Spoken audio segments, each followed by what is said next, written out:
Yeah. So if you have not seen it, don't listen.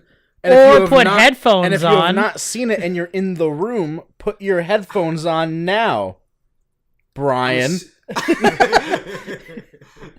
I was wondering why you were saying it like that. Like, Brian, are your headphones on? I assume yes. Resounding yes. All right, well, I mean, you brought us into the next segment, so all right. So, what'd you guys think of Guardians? It was terrible. I hated it. Oh, garbage. Yeah, I thought it was trash too. Wow, Pedro. Wow. Doesn't even give the movie a chance. Right? Can't even give a reason. It's like you go in expecting it to be bad. You're gonna think it's bad. Yeah, you gotta give the movie a chance, Pedro. I can never deal with you guys. I don't know. Based off the trailer, it looked fine.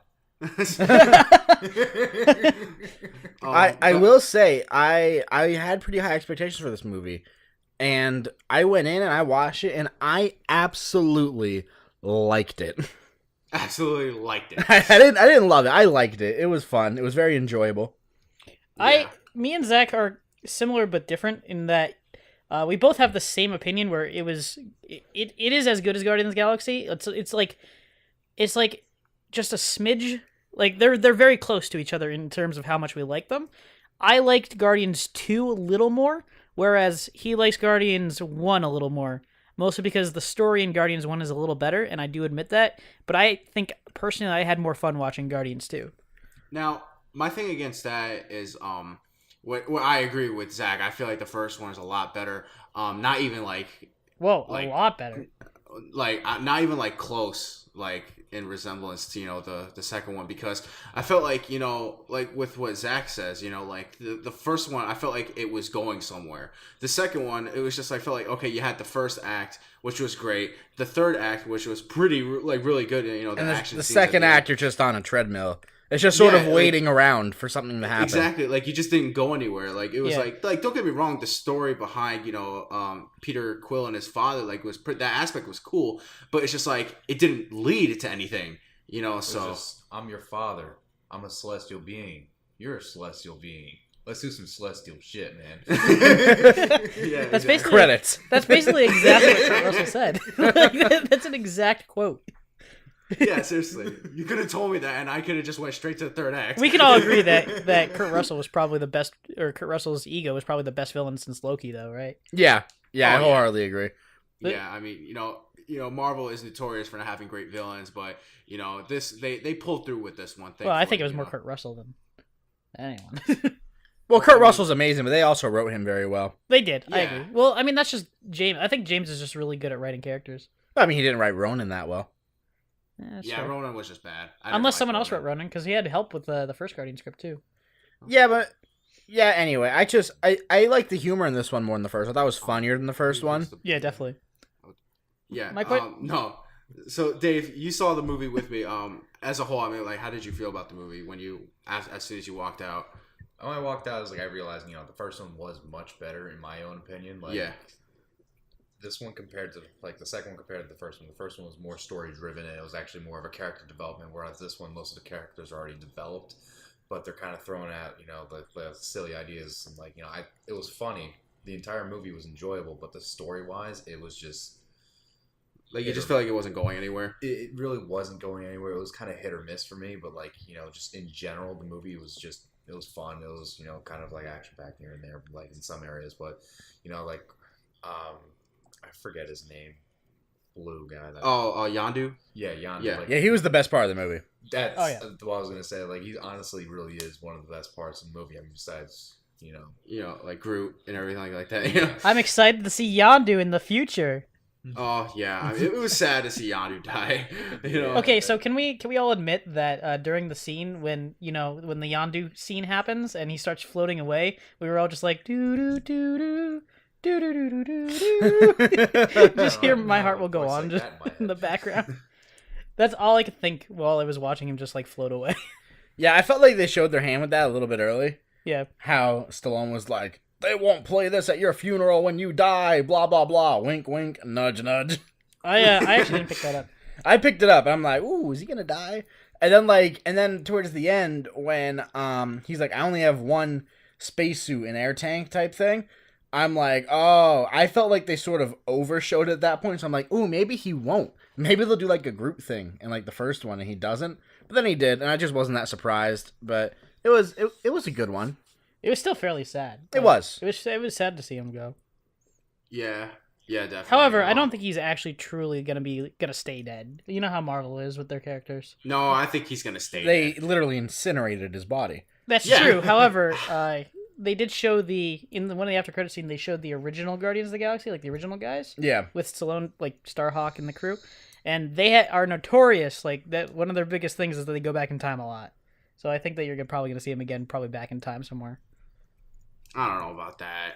I just feel like, because Marvel is just like they're notorious for doing that too, bringing back characters from the dead. Yeah. So it's just like they don't want to keep doing something that gives them a bad reputation. So I mean, I don't want to say that's why they killed off freaking Quicksilver in Age of Ultron. No, they killed off Quicksilver in Age of Ultron was because X-Men had a Quicksilver. Yeah, and he was better. And they just sort of like, all right, Fox, we'll keep Scarlet Witch and you can keep Quicksilver, and we'll just do it that way. Yeah. Yeah, I guess so. I mean, they I mean, they don't even have a Scarlet Witch. That's what it really. Yeah, plus Fox's Quicksilver was way better. Oh my god. Yeah, definitely. Evan Peters is amazing as Quicksilver in the X-Men movies. Yeah. Yeah, I mean, do you guys want to say anything else? All right, I just want to say that for me, the funniest part of the entire movie was the first after credit scene with Drax with the whistle dart thing. Yeah. It's just they're screaming like bloody murder. I was dying. I was almost in tears because it goes on for so long too.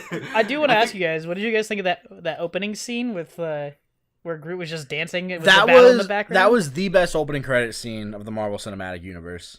Yeah, definitely. My favorite scene of the whole movie was when they were the space jumping. Yeah, like doing can only make 4 jumps at a time. Oh yeah. Yeah, so what? You're about to make 700.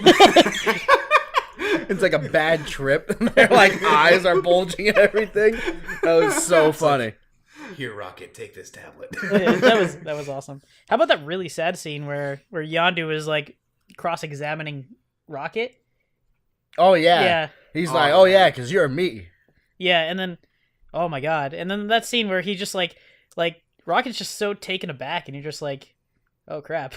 Yeah, Michael Rooker was so good in this movie. Michael Rooker was just good. Period. The one thing I didn't like was I felt like Rocket Raccoon had a decent arc, but he had like no funny moments in this movie. They really didn't give him any jokes. He was adorable as fuck, though. Yeah, but they kind of wasted him. They just made him like a dick. And then they were like, at the end, then it's like, well, yeah, of course we still like you, buddy.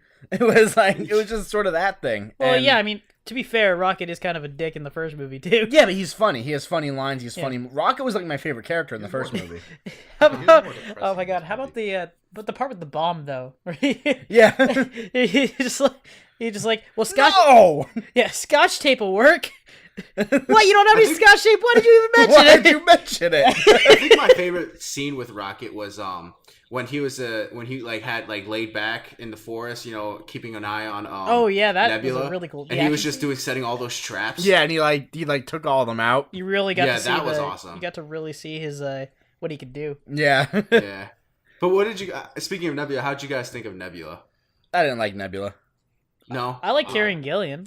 Yeah, I thought the best part with her was when she was like their prisoner and she was like chained up and like the back of the ship gets blown open and she's like blowing all over the place and she's like, you idiots! Like, I felt like that was funny, but then outside of that, the entire movie, she was just like, I'm gonna kill you. And then I'm gonna kill Thanos. She's not really a funny character though. No, but she was just so like she's emo very dry. And just so one note the entire movie. I mean, to be fair, Thanos did basically torture her and install cybernetic parts in her. Yeah, and they were very clear about that. Like the 3 times they said it. 4, okay. That's why you're here, Dave. We keep you to count these things. Yeah, but I mean, I guess she was I feel like for Guardians, they had a lot of funny jokes, but I feel like a lot of them felt forced to me, and some of them just didn't land. Yeah, that's. I did really like the David Hasselhoff cameo, though. Oh, yeah. That was so funny. Speaking of cameos, how did you guys feel about Stan Lee's cameo as being a with watcher? the Watchers? That's awesome. That's so perfect. Like, Yeah, it just makes sense. Yeah, they actually, if you look in the credits, they credited him as the Watcher's informant. Yeah. So he is not a Watcher. Like, a lot of people are like, Stanley's a Watcher, confirmed, but he's not. He's like their informant. Right. But it's really funny how they connected like all of his cameos. Yeah. Yeah. Oh man, that's just genius. Yeah. Oh, it really is. Yeah. But yeah. Is there really anything else to talk about? You guys want to just get into your ratings? Yeah, I'm down to get into my ratings. If you guys are down to get mean- into your ratings. That's a little weird. Don't ever say that again.